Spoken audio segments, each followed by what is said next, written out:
Welcome, travelers, to my realm of nightmares. Allow me to be your personal assistant. Come in, take a seat, get comfortable. For when you step into my realm, there's no stepping out.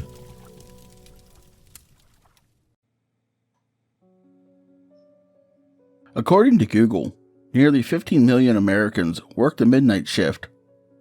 Might seem like a lot at first, but when you consider the estimated total population of over 331 million, it's shockingly low.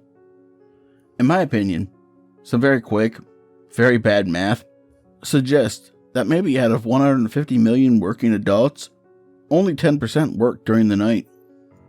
Math was my worst subject, so don't go blasting me in the comments.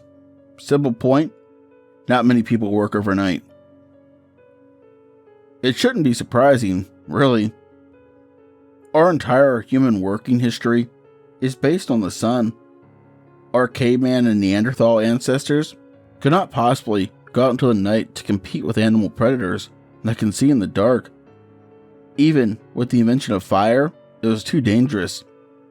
They hunted and gathered during the day when they could safely see.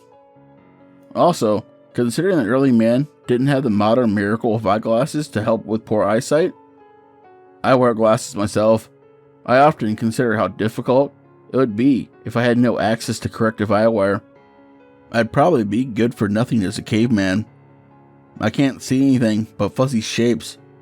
We certainly couldn't survive at night. Jump ahead a few thousand years, where the farmers worked from sun up to sundown to provide food for the rest of us, as they do to this day.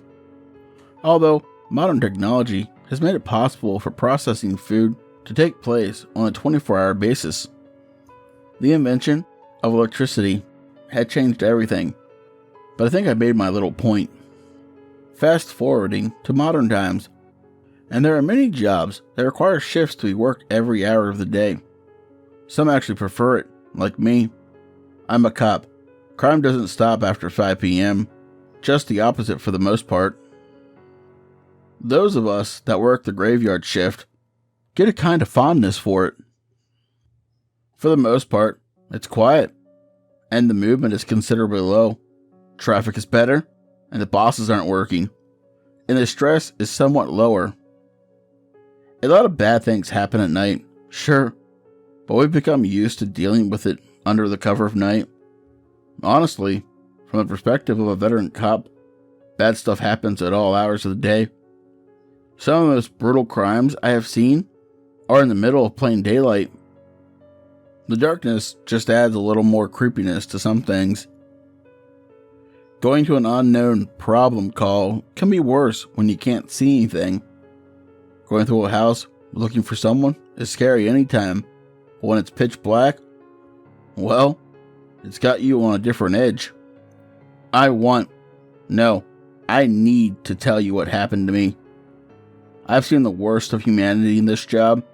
Murder, fatal accidents, incidents involving children I will never repeat. This ruined my life. When you work the night shift, you get really familiar with the cast of characters in your area. The night shift 7-Eleven worker, the diner wait staff and cooks, the hospital staff you may interact with when bringing in victims of numerous assaults and committing people with psychological problems. I work in a sizable city. It's not a metropolis, but we are a border city for one of the major crime areas in the Midwest. Because of our position, we deal with a lot of bleeding issues coming from the city. The ambulance service we uses workers all over the area. And I've gotten familiar with the hard-working men and women of the privately contracted services. We also deal with the fire department and medics of such. One incident changed my life. It was a somewhat routine call, domestic violence 911 call. Our dispatcher called my unit. He stated that an unknown female called stating that she was attacked with a butcher's knife. That's all the information I had. Working these calls for so long, I recognized that this may have been overblown. As most regular folks can exaggerate, a butcher's knife could be a 3-inch kitchen knife, a club, could be a tree branch.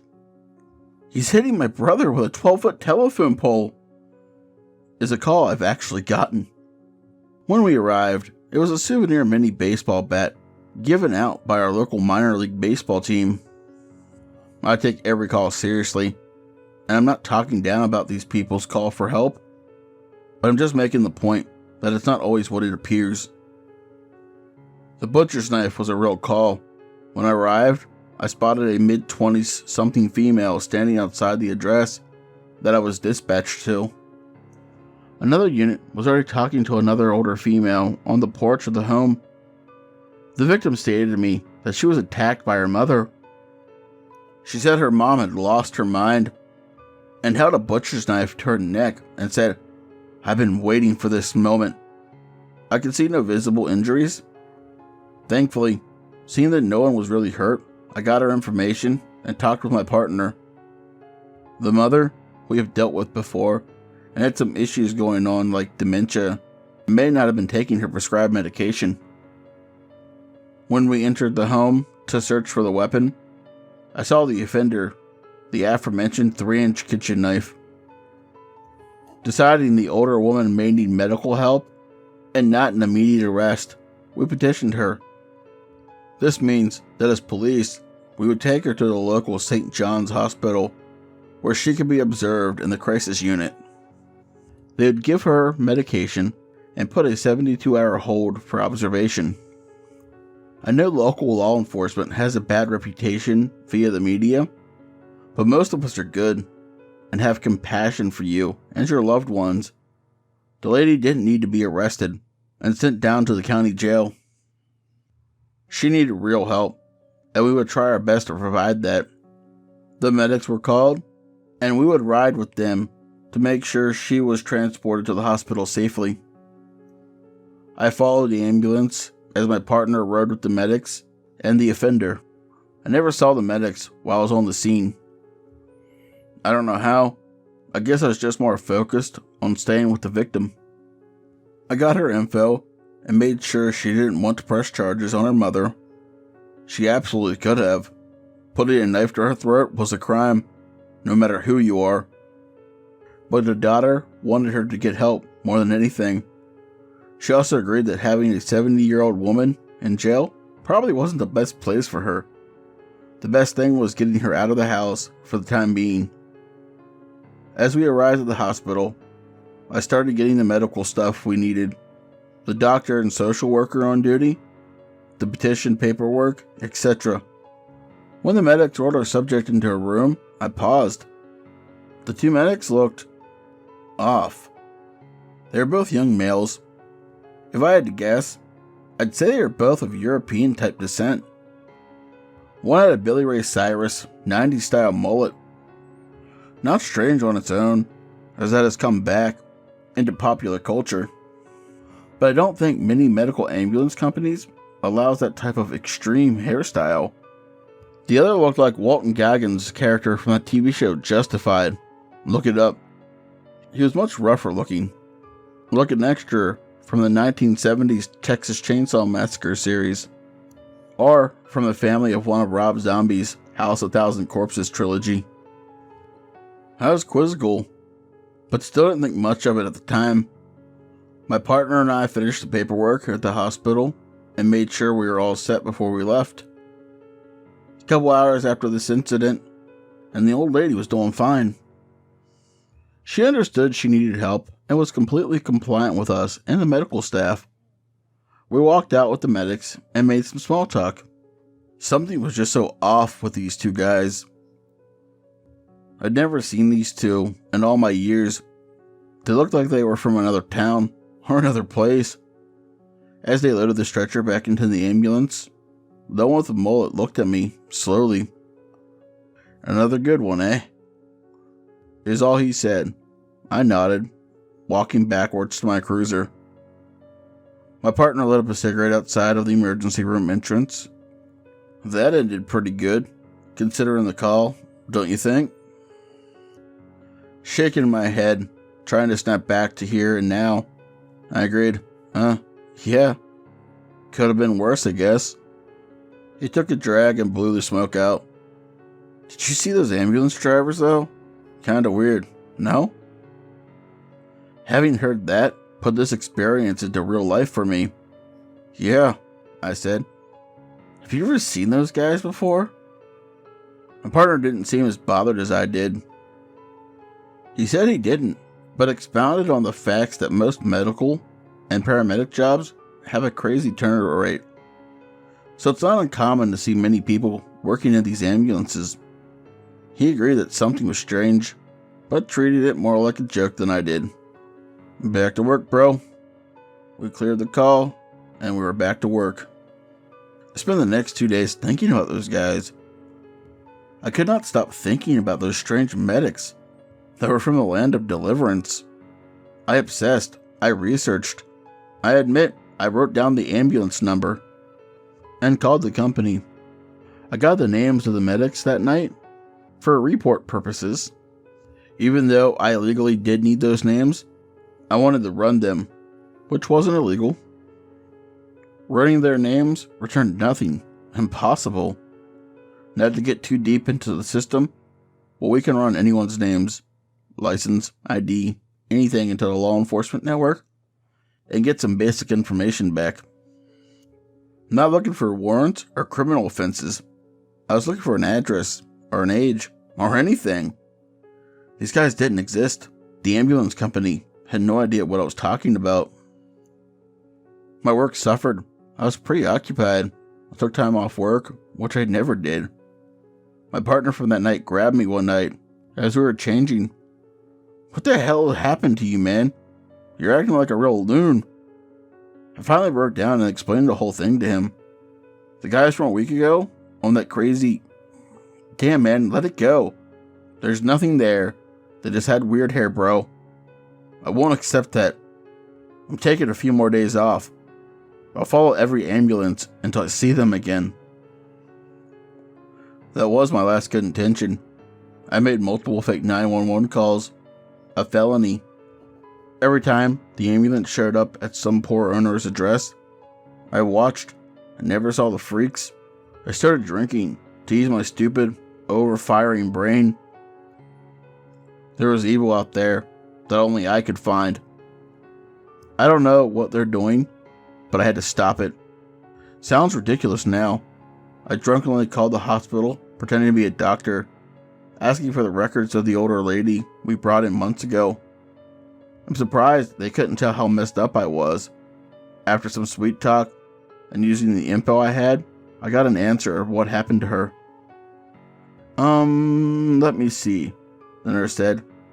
Miss Battle? No, I don't have any records of her. Doctor, are you sure you have the right patient number? I shut the phone off. Another good one, eh? One of those freak medics said to me from that incident, all I could think about. At this point, I have no intention of going back to work. I assume they have tried to call me. As I've seen multiple missed calls over the last few weeks, I've heard knocks at my door and yelling from some familiar voices. I'm moving into a hotel. I've driven to the address where that mom held the kitchen knife to her daughter. The house is empty. I'm now sitting in a motel. I've downgraded because the money is running out. I stare at the cheap glass full of black velvet whiskey, which I'm sure hasn't been properly cleaned in this decade.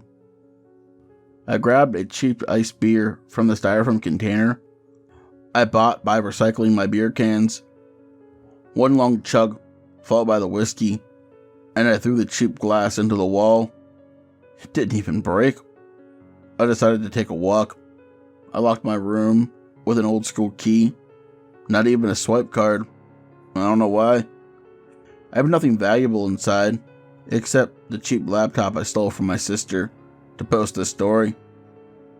Funny that the flea motel I'm in resembles a horror story, but it has fantastic Wi-Fi. Go figure. I started walking. I checked my watch. It was 3 a.m. Nothing good happens at this hour. I still love the night watch though. I remember a flash of movement from my left eye. The next thing I remember is groggily looking up from the ground. Small drops of blood are falling from my head. Looking up, I can make out a crude hockey mask. There might have been 5, maybe more. One had long flowing hair from the bottom of the mask. The smell was intolerable. Stop looking. Turn away. That's all I remember. I somehow made it back to my motel. I thankfully only had a minor cut on the back of my head. I don't know how they knocked me over. They know who I was though. I'm going to pray the sun comes up. I'm done with the night.